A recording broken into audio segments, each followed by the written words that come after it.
Mr. Hoff here with Classroom Composers, and in today's video lesson we're going to be learning about the snare drum and the bell set, and in particular we're going to be learning how to set them up on their stands. We're going to be learning about the different parts of the instrument. We're going to be learning a little bit about some tips about how to take care of our percussion instruments, and this is going to correspond with lessons 2, 3, 4, and 5 in the pre-method book. So let's go ahead and get into it.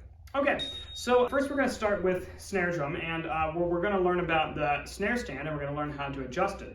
So what I'm going to do is I'm going to carefully lift up my snare drum stand so that we can see it in the shot here. And at the bottom of the stand we have the feet, and the feet are going to be what's going to go on the floor.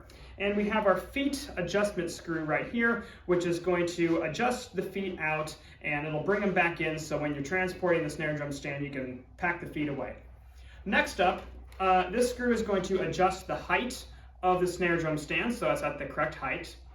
Our next screw, this is going to adjust the angles, so this will make it go up and down. And then finally, we have the basket screw right here, which adjusts what's called the basket, which is what the snare drum sits on. And this will help tighten the basket and loosen the basket so we can actually take this snare drum off. Okay, and now we're going to go over our parts of our snare drum here. So on the bottom side of the snare drum, we have our snares right here. And when the snares are turned on, it's going to make like what we think snare drums sound like. This is going to turn the snare strainer off right here, and when the snares are off, they are no longer tight against the drum head, and so you're going to get a much different sound. This is called the batter head. This is where your sticks are going to go. We have the snare drum rim. These are the tension rods. These are going to be important for when we learn how to tune the snare drum. That's our snare drum parts right there. So let's go ahead and put this back on our stand, and then we're going to go over our mallet parts over here and how to get the stand set up for that. So with our mallet stand, it works in a very similar way. We have our feet here. This screw is going to adjust the feet to bring them in. Our next screw right here is going to adjust the height of the mallet stand. And then our final screw is this one, which is going to adjust the stand can support the bell set that's going to be put on top of it. For our parts of our mallet instruments, our bell instrument, is up here we have our sharp and our flat keys. This is arranged the exact same way a piano is. And then we have our natural notes down here.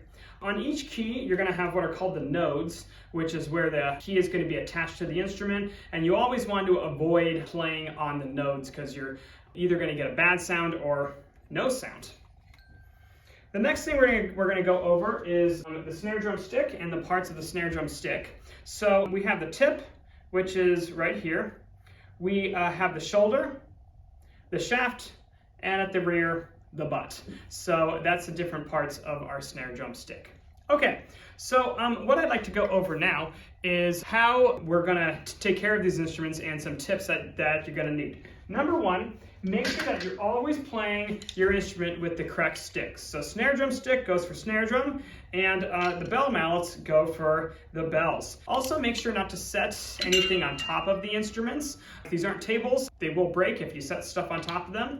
Also make sure that you only let percussionists actually touch the percussion instruments. What I see a lot of times is people want to come up and they want to go like that, or they want to go like this, and they want to make a sound with the instrument, but you're not touching your classmates' clarinets, are you?